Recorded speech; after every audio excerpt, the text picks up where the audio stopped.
హరే కృష్ణ భక్తులందరికీ ఇస్కాన్ మ్యాంగ్లూరు వారి 18 రోజుల గీతా క్లాస్లో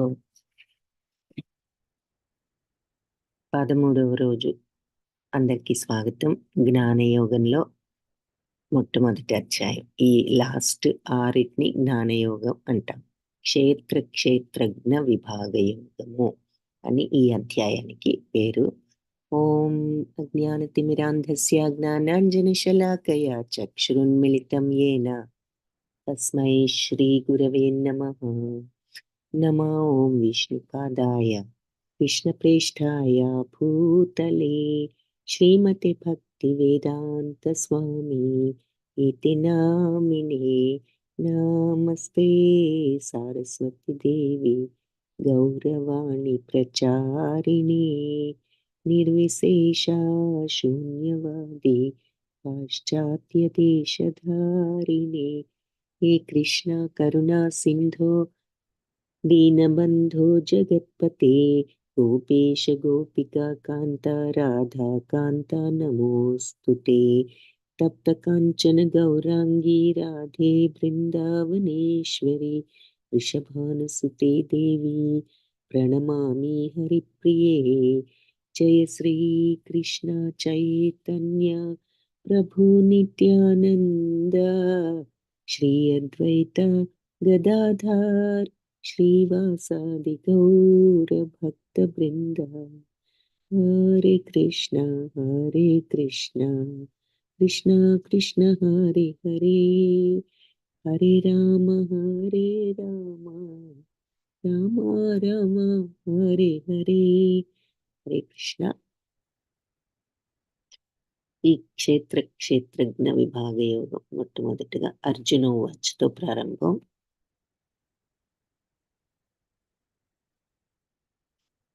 అర్జున ఉవాచ ప్రకృతిం పురుషం చైవ క్షేత్రం క్షేత్రజ్ఞమేవ చ ఏతద్వేదితుమిచ్ఛామి జ్ఞానం జ్ఞేయం చ కేశవ.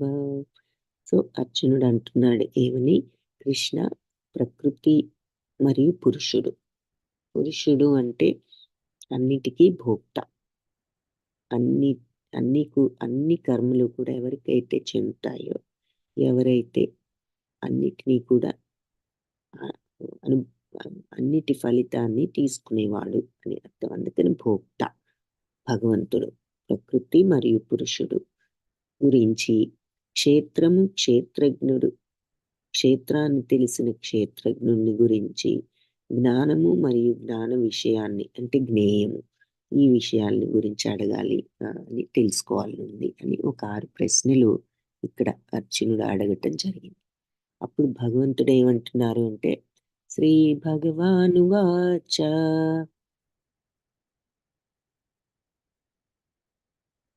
ఇదం శరీరం కౌంతేయ క్షేత్రమిత్యభిధీయతే ఏతద్యో వేత్తి తం ప్రాహు క్షేత్రజ్ఞ ఇతి తద్విదః. ఈ శరీరమే క్షేత్రం అని అంటారు. కుంతి కుమారుడా కౌంతేయ, ఈ మన బాడీని క్షేత్రం అంటారు. మరి ఈ దేహాన్ని తెలిసిన వాడిని క్షేత్రజ్ఞుడు. ఈ దేహాన్ని ఎవరైతే తెలిసిన వాడెవరు, ఆత్మ పరమాత్మలు, వాళ్ళని క్షేత్రజ్ఞులు అంటారు. క్షేత్రజ్ఞం చాపి మాం విద్ధి సర్వక్షేత్రేషు భారత క్షేత్రజ్ఞయో జ్ఞానం యత్తజ్ఞానం మతం మమ. సో ఈ క్షేత్రజ్ఞుణ్ణి అన్ని దేహాల్లో నేను క్షేత్రజ్ఞుణ్ణని నువ్వు తెలుసుకో. ఈ శరీరాన్ని మరియు దానిని తెలిసిన వాడిని తెలుసుకోవడమే జ్ఞానము. సో అర్జునుడు 6 ప్రశ్నలు అడిగాడు. ఏమని, క్షేత్రం అంటే ఏమిటి, క్షేత్రం అంటే ఏమిటి, క్షేత్రజ్ఞుడు అంటే ఏమిటి, ప్రకృతి అంటే ఏమిటి, పురుషుడు అంటే ఏమిటి, జ్ఞానం అంటే ఏమిటి, జ్ఞేయం అంటే ఏమిటి అని. దానికి భగవంతుడు ఈ శరీరాన్ని క్షేత్రం అంటారు అని ఇక్కడ చెప్పారు. ఈ శరీరం తెలిసిన వాడిని క్షేత్రజ్ఞుడు అంటారు. అలాగే అన్ని దేహాల్లో నేను క్షేత్రజ్ఞుడిగా నేను ఉన్నానని నువ్వు తెలుసుకో.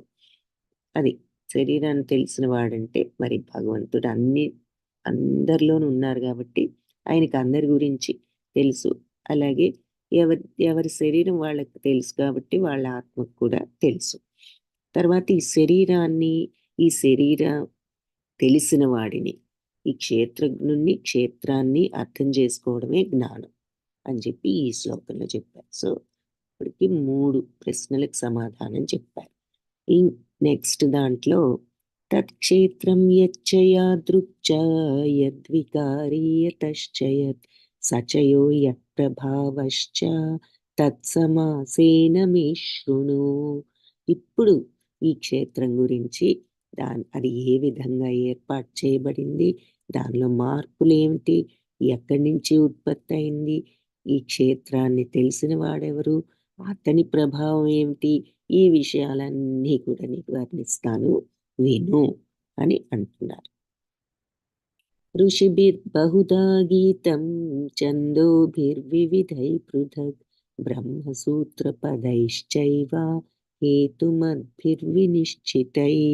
సో ఈ క్షేత్రజ్ఞుల గురించి ఈ జ్ఞానాన్ని చాలా మంది వేద గ్రంథాల్లో ఎంతో మంది ఋషులు వివరించారు. అలాగే బ్రహ్మసూత్రాలు మరిలో కూడా ప్రత్యేకంగా ఇది సహేతుకంగా, హేతుబద్ధంగా వివరించారు. అంటే లాజికల్గా దీని గురించి చెప్పారు అని అంటున్నారు. ఇప్పుడు అర్జునుడు 6 ప్రశ్నలు క్షేత్రం, క్షేత్రజ్ఞుడు, ప్రకృతి, పురుషుడు, జ్ఞానము, జ్ఞేయము ఈ 6 అడిగారు. క్షేత్రం అంటే మన బాడీ, క్షేత్రజ్ఞుడు అంటే ఈ బాడీని తెలిసినవాడు, ఆత్మ పరమాత్మలు. తర్వాత ప్రకృతి అంటే భౌతిక ప్రకృతి. పురుషుడు అంటే అన్ని కర్మలు ఎవరికైతే చెందుతాయో ఆయన భోక్త, అన్నిటికీ చర్మ భోక్త భగవంతుడు. జ్ఞానం అంటే నాలెడ్జ్, జ్ఞేయం అంటే జ్ఞానం యొక్క లక్ష్యం. నీ నాలెడ్జ్ అనేది వచ్చినప్పుడు దాని గమ్యం ఏమిటి, ఏం జరుగుతుంది. మళ్ళీ ఇక్కడ చూద్దాం. ప్రకృతి అంటే భౌతిక ప్రకృతి, పురుషుడు అంటే పరమాత్మ, క్షేత్రం అంటే మన శరీరం, క్షేత్రజ్ఞుడు అంటే ఈ శరీరాన్ని తెలిసిన వాడు ఎవరు, ఆత్మ పరమాత్మలు. జ్ఞానం అంటే క్షేత్రము మరియు క్షేత్రజ్ఞుణ్ణి అర్థం చేసుకోవడమే జ్ఞానం. ఈ రెండింటిని తెలుసుకోవడమే జ్ఞానం. జ్ఞేయం అంటే పరమాత్మ. ఎందుకు జ్ఞేయం అంటే అసలు జ్ఞానం యొక్క గమ్యము అని అర్థం. ఏమిటి జ్ఞానం వస్తే మనకి ఏం జరుగుతుంది, జ్ఞానం యొక్క గమ్యం ఏమిటి అంటే పరమాత్మని అర్థం చేసుకోగలుగుతాం. సో ఇవి 6 ప్రశ్నలు, వాటి సమాధానాలు. అయితే మనకి ఇక్కడ ఇప్పుడు డీటెయిల్డ్గా ఇది చూస్తాం అన్నమాట. ఈ ఆన్సర్స్ని డీటెయిల్డ్గా చూస్తాం. చెప్తాను నీకు ఇప్పుడు అన్ని డీటెయిల్డ్గా అన్నారు కదా, సో చూద్దాం. మహాభూతాన్యహంకారో బుద్ధిరవ్యక్తమేవ చ ఇంద్రియాణి దశైకం చ పంచచేంద్రియగోచరాః ఇచ్చా ద్వేష సుఖం దుఃఖం సంఘాతశ్చేతనా ధృతిః ఏతత్ క్షేత్రం సమాసేన సవికారముదాహృతం. సో మహాభూతాలు అంటే పంచమహాభూతాలు 5, మిథ్యాహంకారము అంటే మనం పైకి నేను పలానా అది ఇది అని మనం ఆ ఫీలింగ్తో ఉండటమే అహంకారం. బుద్ధి అవ్యక్తము, తర్వాత ఇంద్రియాని దశైకం 10 ఇంద్రియాలు అంటే 5 జ్ఞానేంద్రియాలు, 5 కర్మేంద్రియాలు. కర్మేంద్రియాలంటే చెవి, కన్ను, ముక్కు, నోరు, చర్మము ఇవన్నీ జ్ఞానేంద్రియాలు. కర్మేంద్రియాలంటే వాక్పాణిపాదపాయుపస్థ అంటే కాళ్ళు, చేతులు, వాక్కు, గొంతు, ఆ తర్వాత పాయుపస్థాలు అంటే జననాంగాలు. ఈ 5 కర్మేంద్రియాలు అంటే పనులు చేయడానికి ఉపయోగపడే ఇంద్రియాలు. సో ఈ 5 కర్మేంద్రియాలు, 5 జ్ఞానేంద్రియాలు, మొత్తం 10 ఇంద్రియాలు. పోతే మనస్సు పంచచేంద్రియ గోచర, ఆ తర్వాత ఇంద్రియ గ్రాహ్య విషయాలు. ఇంద్రియ గ్రాహ్య విషయాలు అంటే ఇంద్రియాలు గ్రహించే విషయాలు, ఇంద్రియాలు స్వీకరించే విషయాలు. ఏం స్వీకరిస్తాయి, కళ్ళు చూసిందంత స్వీకరిస్తుంది, చెవి శబ్దాలు స్వీకరిస్తుంది, నోరు రుచిని స్వీకరిస్తుంది, ముక్కు వాసనను స్వీకరిస్తుంది, చర్మం స్పర్శను స్వీకరిస్తుంది. సో ఈ శబ్ద రూప స్పర్శ రస గంధ చెప్పి మనం 5 ఈ ఈ మాటతో ఈ 5టిని కూడా మనం గుర్తుంచుకోవచ్చు అన్నమాట. శబ్ద రూప స్పర్శ రసగంధాలు.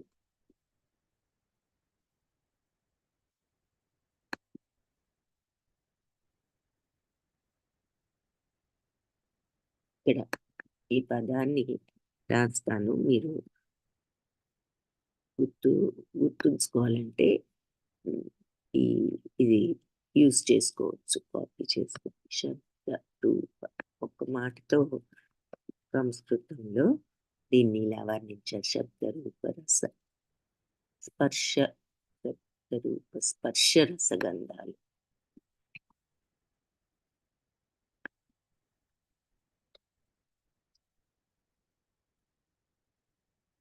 సో శబ్దము, రూపము, స్పర్శ, రసం అంటే రుచి, గంధ. ఆ తర్వాత మరి వాక్, పాణి, వాయు,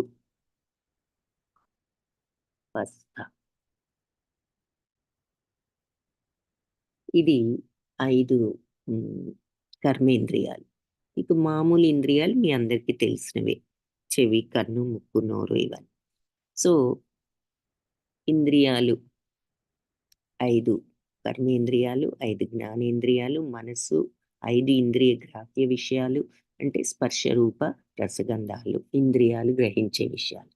ఇవి ఇంకా కోరిక, ద్వేషము, ఆనందము, మొత్తం ఈ జీవిత లక్షణాలు, నమ్మకాలు, ఇవన్నీ అంటే మన ఫీలింగ్స్, ఇవన్నీ కూడా సంగ్రహంగా కలిపి క్షేత్రము, దాని యొక్క అంతః ప్రక్రియలు అంటే దాని యొక్క భాగాలు అని భావించబడ్డాయి అని క్షేత్రం, శరీరం గురించి చెప్తున్నారు. సో ఇక్కడ మళ్ళీ ఒకసారి ఏమున్నాయి ఈ శరీరంలో అన్నారంటే పంచమహాభూతాలు అంటే భూమి, నీరు, అగ్ని, వాయువు, ఆకాశం. ఎలా ఉన్నాయి ఈ శరీరంలో పంచభూతాలు? మన శరీరమే భౌతిక శరీరాన్ని పంచభూతాలతో తయారు చేశారు అని చెప్పుకున్నాం. ఆ శరీరం మరి అందుకే స్థూల శరీరం అంటాం, అంటే కంటికి కనిపించే శరీరము, అది పంచభూతాలతో తయారైంది. వాటి ఈ ఇంద్రియ గ్రాహ్య విషయాలు అంటే శబ్ద రూప స్పర్శ రసగంధాలు, ఇది 5. సో పంచభూతాలు 5, ఇంద్రియ గ్రాహ్య విషయాలు, ఇంద్రియాలు గ్రహించే స్వీకరించే విషయాలు 5, 10 అయ్యాయి. సూక్ష్మాంశాలు అంటే సూక్ష్మ శరీరం కూడా ఉన్నది మనకు, కనిపించని శరీరం. అదేమిటి? మనసు, బుద్ధి, అహంకారం. అది ఆ 3. మరి అంతే కదా, అందరికీ పైకి కనిపించే శరీరమే కాకుండా కనిపించని మనసు, బుద్ధి, అహంకారం ఉంది, అవి సూక్ష్మ శరీరం అంటాము, ఇంగ్లీష్లో సటిల్ బాడీ.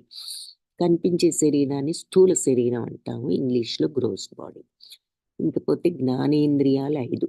ఏమిటి? చెవులు, కళ్ళు, నాలుక, చర్మం, ముక్కు. ఇవి మనకు విషయాలు తెలియజేస్తాయి కాబట్టి జ్ఞానేంద్రియాలు.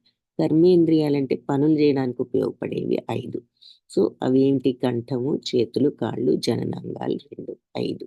సో ఇవి ఇప్పటి వరకు మనం చూసింది 10 ప్లస్ ఇంద్రియాలు, 2 రకాల ఇంద్రియాలు ఇంకో 10, 20. సూక్ష్మాంశమైన మనసు, బుద్ధి, అహంకారం 3, 23. 4వది అవ్యక్తము.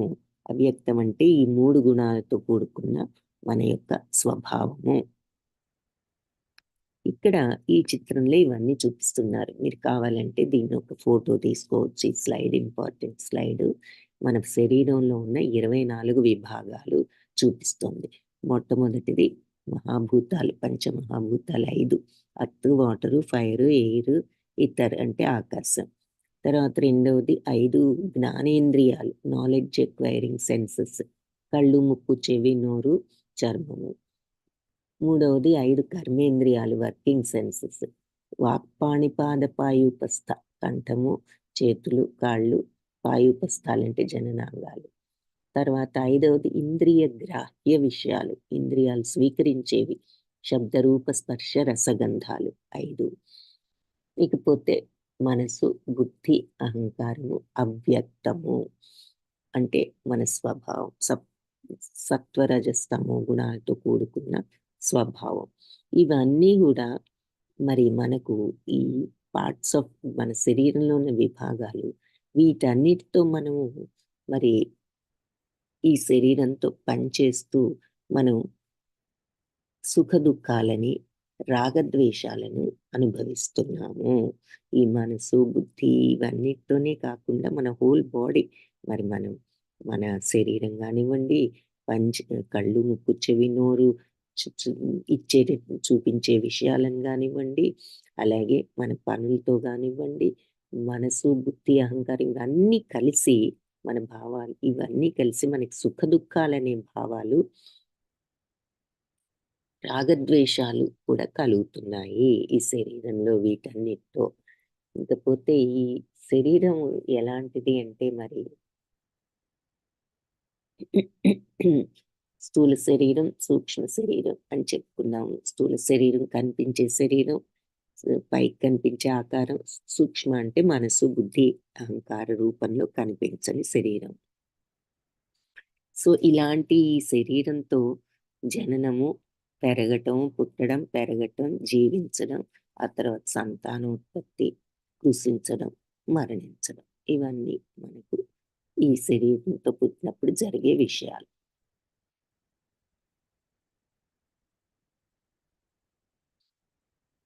ఇకపోతే ఇప్పుడు జ్ఞానం గురించి చెప్తున్నారు. ఏమని? వినయం, గర్వం లేకుండా ఉండటం, హింస, ఓర్పు, సరళత, మంచి ఆధ్యాత్మిక గురువును ఆశ్రయించడం, పరిశుభ్రత, స్థిరత్వం, ఆత్మనిగ్రహం, ఇంద్రియ భోగ వస్తువులను త్యజించడం, మిథ్యాహంకారం లేకుండా ఉండడం, జన్మ, మృత్యు, జరా, వ్యాధుల దోషాన్ని గుర్తించడం.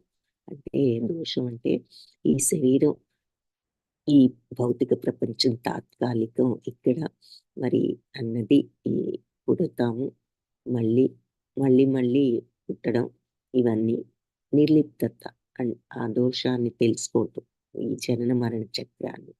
అంటే ఏ రకంగా ఉంటే ఈ బంధం నుంచి విముక్తులు అవుతాము అన్నది తెలుసుకోవడం. నిర్లిప్తత అంటే ఏది జరిగినా మరి సమత్వంతో ఉండటం, అదే నిర్లిప్తత. బ్యాలెన్స్డ్గా ఉండగలగటం.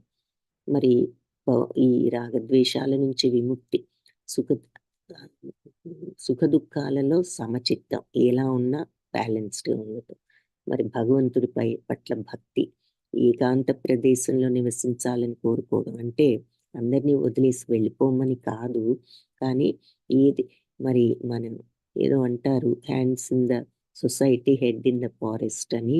మన పనులు మనం చేస్తూనే మానసికంగా మనం ఆ వైరాగ్యంతో ఉండగలుగుతాం. జనసామాన్యం పట్ల విరక్తి అంటే అన్నెసెసరీగా వెళ్ళి ఈ వాళ్ళతో వీళ్ళతో కబుర్లు చెప్పి ఏదో అలాంటి ఇంట్రెస్ట్ కంటే ఆధ్యాత్మిక జ్ఞానం పట్ల ఇంట్రెస్ట్‌తో ఉండగలుగుతాం. స్వీయ సాక్షాత్కారం యొక్క ప్రాముఖ్యతను అంగీకరించడం, సెల్ఫ్ రియలైజేషన్, ఆత్మతత్వాన్ని తెలుసుకోవడం ఎంత ముఖ్యం. ఈ జ్ఞానాన్ని సంపాదించడం మానవ జన్మ ఎత్తిన తర్వాత అది మన ప్రథమ కర్తవ్యం అనేది తెలుసుకోవటం. మరి పరతత్వాన్ని గురించిన ఈ శోధన, ఇవన్నీ కూడా జ్ఞానము. వీటికి అన్యమైంది ఇంకేదైనా వేరేది ఉంది అంటే అది అజ్ఞానమే అని నేను ప్రకటిస్తున్నాను అని చెప్తున్నాను. సో ఇవన్నీ జ్ఞానం యొక్క లక్షణాలు. దేంతో స్టార్ట్ అయ్యాయి? వినయం, గర్వం లేకుండా ఉండటం, అహింస అంటే ఈ మనుషుల్నే కాదు ఏ జీవరాశుల్ని హింసించకూడదు. అలాగే మనుషుల్ని కూడా మాటలతో కూడా హింసించకూడదు. ఓర్పు, సరళత ఇవన్నీ అసలు ముందు ఉండాల్సిన లక్షణాలు. ఆ తర్వాత గురువుని చూసుకుంటాం. పరిశుభ్రత అంటే ఒట్టి బాడీ శుభ్రంగా ఉంచుకోవడం కాదు, మనస్సును కూడా శుభ్రంగా ఉంచుకోవడం. ఈ ఈ ఈ సాధనలో స్థిరంగా ఉండడం, ఆత్మనిగ్రహం, సెల్ఫ్ కంట్రోల్ అంటే ప్రలోభాలకు గురి కాకుండా ఉండటం, ఇంద్రియ భోగాలను త్యజించడం, అహంకారం లేకుండా, జన్మ, మృత్యు, జరా, వ్యాధుల దోషాన్ని తెలుసుకోవడం, నిర్లిప్తత. ఇదంతా కూడా జ్ఞానానికి లక్షణాలు. జ్ఞేయం యత్తత్ ఇప్పుడు ఆత్మ క్షేత్రజ్ఞుడు గురించి చెప్తున్నారు, చూద్దాం. అది జ్ఞానము. సో ఫార్ క్షేత్రం గురించి చూసాం, జ్ఞానం గురించి చూసాం. ఇప్పుడు క్షేత్రజ్ఞుడు గురించి చూద్దాం. జ్ఞేయం యత్తత్ ప్రవక్ష్యామి యజ్ఞాత్వామృతమశ్నుతే అనాది మత్పరం బ్రహ్మ నసత్తన్నా సదుచ్యతే. ఏది తెలుసుకోవడం ద్వారా నువ్వు అమృత తత్వాన్ని చూస్తావో అలాంటి దాన్ని ఇప్పుడు నీకు నేను వివరిస్తాను. అమృతతత్వం భగవంతుణ్ణి తెలుసుకున్న ఆత్మతత్వం తెలుసుకోవటం మనకి ఎంత సచ్చిత్తానందాన్ని ఇస్తుంది అన్నది ఇక్కడ తెలుస్తుంది అన్నమాట. ఏది తెలుసుకుంటే నువ్వు ఆ అమృతతత్వాన్ని చూస్తావో అది నేను వివరిస్తాను. అది ఎలాంటిదంటే ఆది లేనిది, నాకది బిగినింగ్ లేనిది. మరి ఆత్మకు అజోనిత్య శాశ్వతోయం పురాణం అని సెకండ్ చాప్టర్లో చూసాం. అజ అంటే పుట్టుక లేనిది, కాబట్టి బిగినింగ్ లేనిది, నా అధీనంలో ఉన్నది అయిన ఈ బ్రహ్మము ఈ భౌతిక ప్రపంచం యొక్క కార్యకారణాలకు అతీతంగా ఉంటుంది అని చెప్పి ఇక్కడ చెప్తున్నారు. ఈ బ్రహ్మతత్వం, ఆత్మతత్వం, భగవతత్వం. సర్వత పాణిపాదం తత్ సర్వతోక్షిశిరోముఖం సర్వత శృతిమల్లోకే సర్వమావృత్య తిష్టతి. అంతటా కూడా పాణి చేతులు పాదాలు ఉన్నాయి. సర్వతో అక్షి అంతటా కళ్ళున్నాయి.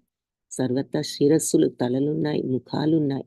సర్వత శృతిం అల్లోకే అంతటా చెవులున్నాయి. ఈ లోకమంతా కూడా సర్వము ఆవృత్య ఆవహించి తిష్టతి స్థిరమై ఉన్నాను. ఈ లోకాన్నంతా కూడా ఆవహించి ఉన్నాను. తిష్టతి అంటే సెటిల్ అయి ఉండటం. అందుకే తిష్ట వేసి కూర్చున్నాడు అంటూ ఉంటాం మనం. అంటే బాగా సెటిల్ అయి ఉండటం, వ్యాపించి ఉండటం. సో ఈ ఈ బ్రహ్మం ఎలా ఉంటుంది అంటే అందరిలో ఉన్న ఈ బ్రహ్మం సర్వత్రా ఆయన చేతులు, పాదాలు, కళ్ళు, శిరస్సులు, ముఖాలు, చెవులు అంతటా ఉన్నాయి. అవి ఆయన ముఖాలు, చెవులు, పాదాలు లేని చోటు లేదు. ఈ విధంగా పరమాత్మ జగత్తంతా ఆవహించి ఉన్నారు. కాబట్టి మనం ఏది చేసినా భగవంతుడు ఎవరు చూడకపోయినా భగవంతుడు చూస్తారు. ఏది మన మనసులో ఆలోచన ఉన్నా ఆయనకు వినపడుతుంది. ఆయన ఆయన సర్వత్రా ఆయన కళ్ళు, ఆయన చెవులు, పాదాలు, చేతులు ఉన్నాయి. ఆయన లేని ప్రదేశం లేదు అని ఇక్కడ చెప్తున్నారు. ఇంకా ఏం చెప్తున్నారు? ఆయన యొక్క గుణాలను గురించి చెప్తున్నారు. గుణాలంటే ఆయన భగవత్ లక్షణాలు. సర్వేంద్రియ గుణాభాసం సర్వేంద్రియ వివర్జితం అసక్తం సర్వభృచ్చైవ నిర్గుణం గుణభోక్తృచ. సో అన్ని ఇంద్రియాలుకి ఆయనే మూలం. అయినా కూడా అంటే ఈ ఇంద్రియాలన్నీ కూడా భగవంతుడి శక్తి అయినప్పటికీ ఆయన ఇంద్రియ రహితుడు. అంటే ఇంద్రియాలు లేనివాడు అంటే ఈ కళ్ళు, ముక్కు, చెవి లేనివాడని అది కాదు అర్థం. ఆ ఇంద్రియ ప్రలోభానికి గురి కానివాడు అని అర్థం. అసక్తం సర్వభృచ్చైవ నిర్గుణం గుణభోక్తృచ. అలాగే ఆయన సమస్తాన్ని పోషించేవాడైనా కూడా ఆయన అనాసక్తుడు. అసక్తం, దేని పట్ల ఆయనకు కోరిక లేదు. రాగద్వేషాలకు అతీతుడు. నిర్గుణం, గుణాలకు అతీతుడు. గుణం లేనివాడంటే ఏదో గుణం లేనివాడంటే మంచివాడు కాదని మనం మామూలు మాటల్లో అర్థం. ఇక్కడ అది కాదు అర్థం. నిర్గుణం అంటే సత్వరజస్తమో గుణాల ప్రలోభానికి గురి కానివాడు అని అర్థం. కాబట్టి గుణాలన్నిటికీ గుణభోక్తృచ, గుణాలన్నిటికీ ఆయనే ప్రభు అయినా కూడా ఈ గుణాలన్నీ కూడా ఆయన శక్తి అయినా ఆయన మీద ఈ గుణాల ప్రభావం లేదు అని చెప్తున్నారు. సో భగవంతుడు అన్ని ఇంద్రియాలకు మూలం అయిన ఆయన ఇంద్రియ రహితుడు. అంటే ఇంద్రియాలు లేనివాడని కాదు, ఇంద్రియ ప్రలోభాలు లేనివాడు. అలాగే అందరినీ సంరక్షించి పోషించేవాడైన అనాసక్తుడు. అలాగే ప్రకృతి త్రిగుణాలకు అతీతుడు. అలాగే ఆ త్రిగుణాలకు ప్రభు అయినప్పటికీ ఆయన త్రిగుణాల ప్రభావాలకు అతీతుడు అంటూ ఇక్కడ ఆ క్షేత్రజ్ఞుడి లక్షణాలను చెప్తున్నారు. మాతాజీ అటెండెన్స్ రిజిస్టర్ పోస్ట్ చేశారు. దయచేసి అందరూ క్లిక్ చేయండి. ఇప్పుడే క్లిక్ చేసి పెట్టుకోండి. బహిరంతశ్చ భూతానాం అచరం చరమేవ చ సూక్ష్మత్వాత్ తదవిజ్ఞేయం దూరస్థం చాంతికే చ తత్. సో ఇంకా ఏం చెప్తున్నారు ఈ క్షేత్రజ్ఞుడు గురించి? ఆయన కదిలేది కదలనిది చర అచర. అచరం చరమేవచ, కదిలే కదలనివన్నిటికీ కూడా లోపల అంతర్బహి. బహి అంటే బయట, అంతర్ అంటే లోపల. అన్ని భూతాన అన్ని జీవరాశుల్లో బయట లోపల కదిలే కథల నుంచి అన్ని రకాల జీవరాశుల్లో కూడా లోపల బయట ఉంటాడు అంటున్నారు. ఆయన సూక్ష్మత్వ ఎలా ఉంటాడు లోపల బయట? బయట పంచభూతాల రూపంలో ఒక ఆకారంతో, లోపల పరమాత్మ ఆత్మ రూపాల్లో ఉంటాడు. సో బయట లోపల కదిలేవి కదలనివి. ఎందుకు? మన శరీరం కదిలేది, ఆయన మనలోనూ బయట లోపల ఉన్నారు. జంతువుల్లో, పక్షుల్లో అన్నిట్లో. కదలని వాటిలో కూడా ఉన్నారు. అంటే చెట్లు, పుట్టలు వీటిల్లో కూడా పై ఆకారం పంచభూతాలు, లోపల వాటికి కూడా భగవంతుడు ఉన్నారు. కాబట్టి కదలని అన్ని జీవుల్లోనూ బయట లోపల ఉన్నారు. అతి సూక్ష్మంగా ఉండడం వల్ల ఆయన చూడటానికి, తెలుసుకోవడానికి మన ఇంద్రియ శక్తికి మించిన వాడు. ఆయన ఎంతో సూక్ష్మంగా, మరి ఆత్మ 10,000 ఉంటూ వెంట్రుక కొసలో అని చూసాం. కాబట్టి జనరల్‌గా భగవంతుడు ఎంతో సూక్ష్మంగా అన్నిట్లో ఉన్నారు. కాబట్టి ఆయన మన భౌతిక ఇంద్రియాల శక్తికి మించినవాడు చూడటానికి. చాలా దూరంలో ఉన్నప్పటికీ అందరికీ అతి దగ్గరలో కూడా ఉన్నారు. సో అన్ని చోట్ల ఎక్కడెక్కడో ఉన్న చోట్ల ఉన్నా కూడా మళ్ళీ మనకు అతి దగ్గరలో కూడా ఉన్నారు. ఎందుకంటే అంతటా ఉన్నారు కాబట్టి. ఈ ఆత్మ పరమాత్మల గురించి ఎవరు అర్థం చేసుకోగలరు? ఎందుకు ఈ మాట వచ్చింది ఈ ప్రశ్న? ఆత్మ పరమాత్మల్ని అర్థం చేసుకోవటమే జ్ఞానం అన్నారు కాబట్టి. ఇందాక జ్ఞానం అంటే ఏమిటో చూసాం. అయితే ఈ జ్ఞానాన్ని ఎవరు తెలుసుకోగలరు? ఇది క్షేత్రం తథా జ్ఞానం జ్ఞేయం చోక్తం సమాసతః మద్భక్తయే తద్విజ్ఞాయ మద్భావాయోపపద్యతే. ఈ క్షేత్రం, అలాగే జ్ఞానము, జ్ఞేయము, వీటన్నిటి గురించి నీకు తెలియజేశాను ఇప్పటి వరకు. మద్భక్త ఏతద్విజ్ఞాయ, నా భక్తులే ఈ జ్ఞానాన్ని అర్థం చేసుకోగలుగుతారు. చేసుకుని మద్భావయో ఉపపద్యతే, నా భావాన్ని పొందుతారు. అంటే భగవంతుడిని అర్థం చేసుకున్నప్పుడు ఆయన సచ్చిదానంద తత్వాన్ని వాళ్ళు పొందటం, అది అర్థం చేసుకోవటం అంటే. అప్పుడు ఓహో ఇది భగవతత్వం అని. కాబట్టి ఈ రకంగా క్షేత్రము, జ్ఞానము, జ్ఞాన విషయాలు అంటే జ్ఞేయం గురించి నీకు సంగ్రహంగా నీకు చెప్పాను. జ్ఞానం అంటే ఏంటి, క్షేత్రజ్ఞులు కొంతవరకు. నా భక్తులే దీన్ని నిజంగా తెలుసుకోగలుగుతారు. అంటే భక్తులకి ఆ రకమైన సచ్చిదానంద తత్వానికి తగ్గ క్వాలిటీస్ వస్తాయి. అలా అర్థం చేసుకున్న తర్వాత వాళ్ళు నా స్వభావాన్ని పొందుతారు. ప్రకృతిం పురుషం చైవ విద్యనాది ఉభావపి వికారాంశ్చ గుణాంశ్చైవ విద్ధి ప్రకృతి సంభవాన్. సో ప్రకృతి, భౌతిక ప్రకృతి, జీవులు రెండు కూడా అనాది, అంటే సనాతనమైనవి, ఆది లేనివి, బిగినింగ్ లేనివి. ఆత్మ ఏమిటి, ఈ ప్రకృతి కూడా. వాటిలో ఉన్న మార్పులు, భౌతిక ప్రకృతిలో ఉన్న గుణాలు ఏమిటా గుణాలు? ఎవరికైనా తెలిస్తే చాట్ బాక్స్లో టైప్ చేయండి. ఈ భౌతిక ప్రకృతి అంతా ఆవహించి ఉన్న గుణాలు ఏమిటి? భౌతిక ప్రకృతి నుంచే పుట్టాయి. సో ఏం చెప్తున్నారు? ప్రకృతి, జీవులు రెండు అనాదియే, ఆది లేనివే. కానీ వాటిల్లో మార్పులు, ఈ భౌతిక ప్రకృతిలో గుణాలు, ఇవన్నీ భౌతిక ప్రకృతి నుంచి పుట్టాయి. సో ప్రకృతి అనేది విశ్వం ఉన్నా లేకపోయినా ఎప్పుడు ఉన్నది, అదే ప్రధాన అంటారు. అది విశ్వం ఉన్నప్పుడు ఈ భౌతిక ప్రకృతిగా కనిపిస్తుంది, లేనప్పుడు అది ఇంకా కనిపించని రీతిలో ఉంటుంది. కాబట్టి ఈ భౌతిక ప్రకృతిలో మన కళ్ళ ముందు కనిపించే మార్పులన్నీ కూడా ఈ భౌతిక ప్రకృతి నుంచి పుట్టాయి అని చెప్తున్నారు. సో గుణాలు, భౌతిక గుణాలు అని చెప్పుకున్నాం. ఏమిటా భౌతిక గుణాలు? ఎవరికైనా తెలిస్తే చాట్ బాక్స్లో టైప్ చేయండి. కార్యకారణకర్తృత్వే హేతుః ప్రకృతిరుచ్యతే పురుషः సుఖ దుఃఖానాం భోక్తృత్వే హేతురుచ్యతే. సో ఈ భౌతిక కార్యాలన్నిటికీ కూడా ప్రకృతే కారణం. అయితే ప్రపంచంలో ఉన్న సుఖ దుఃఖాలు అనుభవించడానికి ఆ ఫీలింగ్స్కి కారణం మన జీవాత్మయే బాధ్యుడు. సో ఈ ప్రపంచం మారటానికి, ఇలా ఈ మార్పులు, వీటన్నిటికీ కారణం ప్రకృతి అయితే, మనం ఈ ప్రపంచంలో ఉన్న సుఖ దుఃఖాలను ఎక్స్పీరియన్స్ చేయడానికి కానీ, ఆ ఫీలింగ్స్ని పొందటానికి కానీ జీవాత్మే బాధ్యుడు. అంటే మనమే బాధ్యులు. ఇక్కడ ఆత్మ అంటే ఆత్మ కాదు.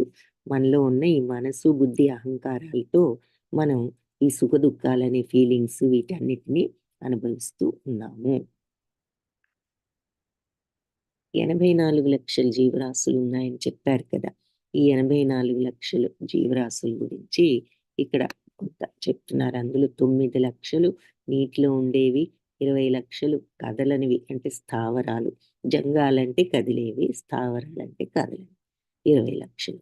11 లక్షలు పురుగులు, రెప్టైల్స్, 10 లక్షలు పక్షులు, ఆ తర్వాత 30 లక్షలు 4 కాళ్ళ జంతువులు, ఆ తర్వాత హ్యూమన్ స్పీషీస్ ఒక 4 లక్షలు అని చెప్తున్నారు. సత్వరజస్ తమో గుణాలు. Very good. అది కృష్ణప్రసాద్ ప్రభుజీ చెప్పారు. భూమి, నీరు, అగ్ని, వాయువులు పంచభూతాలు.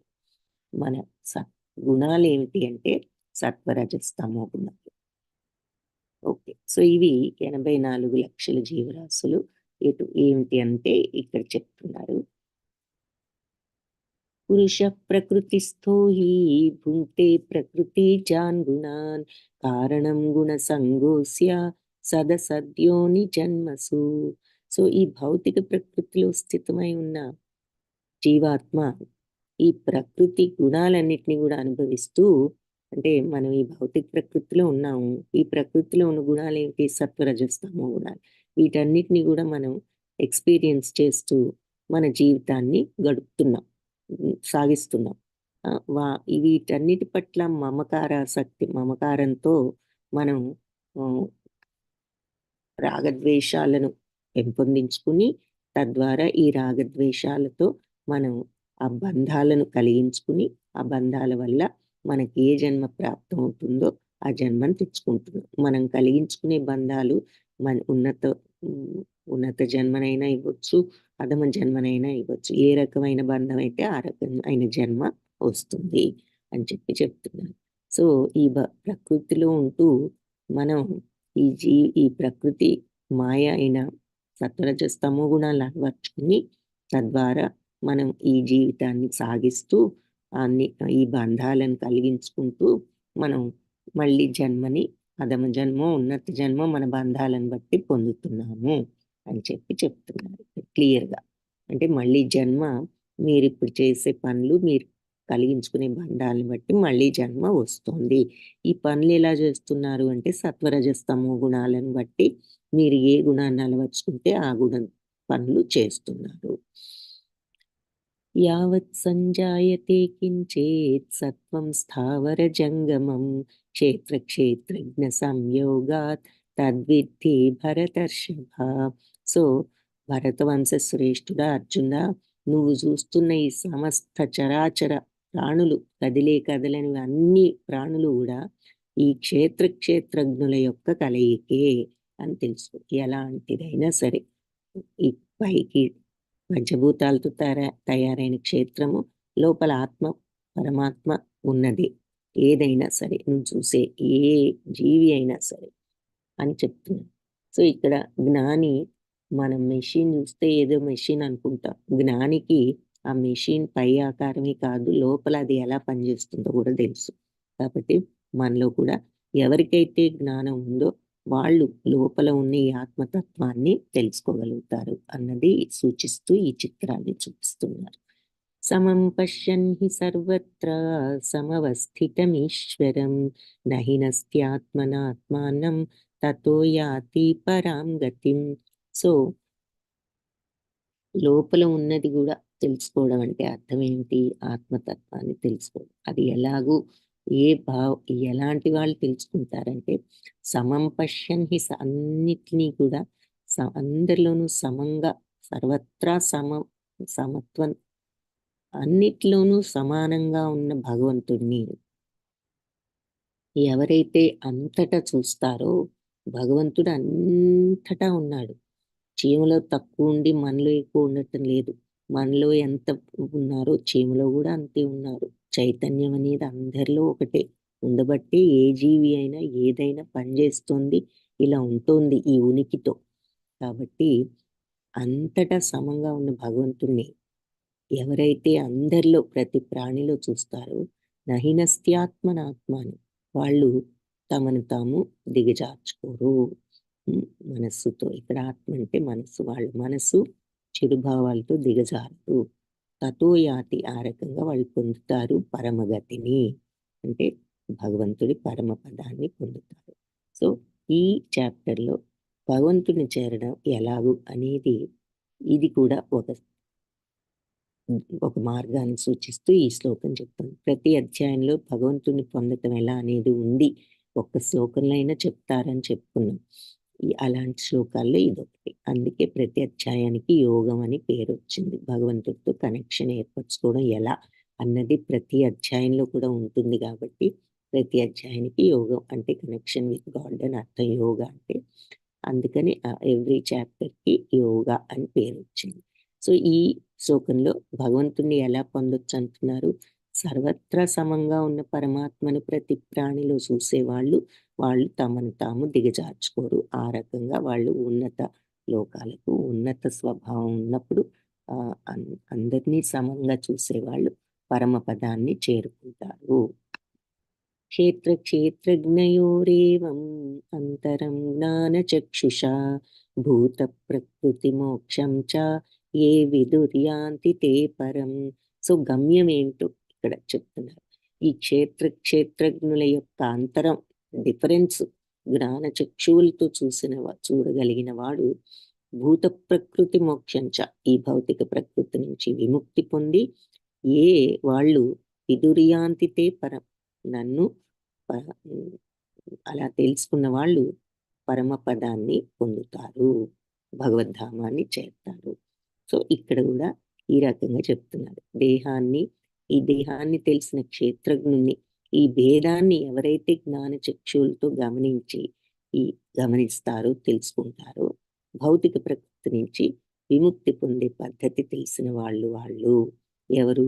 క్షేత్రజ్ఞుల మధ్య ఉన్న డిఫరెన్స్ తెలుసుకున్న వాళ్ళు, ఈ మోక్షాన్ని పొందే పద్ధతి తెలిసిన వాళ్ళు అందుకనే పరమపదాన్ని చేరుకుంటారు.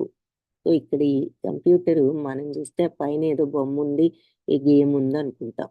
అదే జ్ఞాన చక్షువులు, మరి ఆ ప్రోగ్రామింగ్ తెలిసిన వాడికి ఈ బొమ్మ ఎలా పనిచేస్తుంది, ఈ గేమ్ ఎలా పనిచేస్తుంది, లోపల ఏ రకమైన కంప్యూటర్ లాంగ్వేజ్తో ఇది ఇలా పనిచేస్తుందో అవన్నీ తెలుసు. అదే జ్ఞాని పై ఆకారమే కాకుండా లోపలున్న ఆత్మతత్వాన్ని ఎరిగినవాడు అయితే అతను పరమపదాన్ని చేరుకోగలుగుతాడు.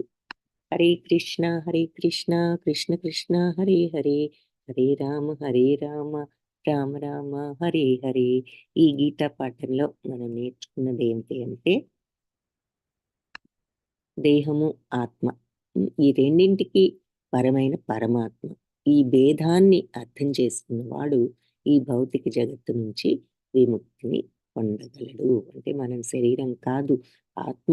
మన శరీరం ఇవన్నీను, మనం దీనికి అతీతమైన ఆత్మ ఉన్నది, దాని లక్షణాలు ఇవి. ఆ లక్షణాలు ఏమిటో మనం మాటలతో కాదు, ఎక్స్పీరియన్స్తో ఆ డిఫరెన్స్ని అర్థం చేసుకోగలిగినప్పుడు మనం భౌతిక జగత్తు నుంచి విముక్తిని పొందవచ్చు. వాంఛాకల్పతరుభ్యశ్చ కృపా సింధుభ్య ఏవ చ పతితానాం పావనేభ్యో వైష్ణవేభ్యో నమో